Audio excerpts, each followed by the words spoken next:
হে বন্ধুরা, তোমরা কেমন আছো?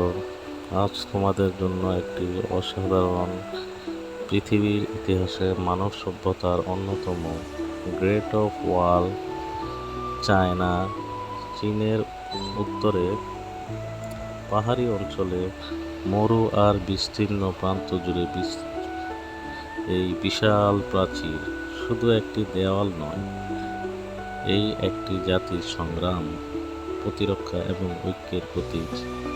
এই প্রাচীর নির্মাণ শুরু হয় খ্রিস্টপূর্ব সপ্তম শতাব্দীর, তবে এর সবচেয়ে গুরুত্বপূর্ণ অংশগুলো নির্মাণ হয় কুইন ডাইনাস্টির এর সময়, যখন সম্রাট কুইন সিং বিচ্ছিন্ন প্রাচীনগুলোকে একত্রিত করার উদ্যোগ নেয়।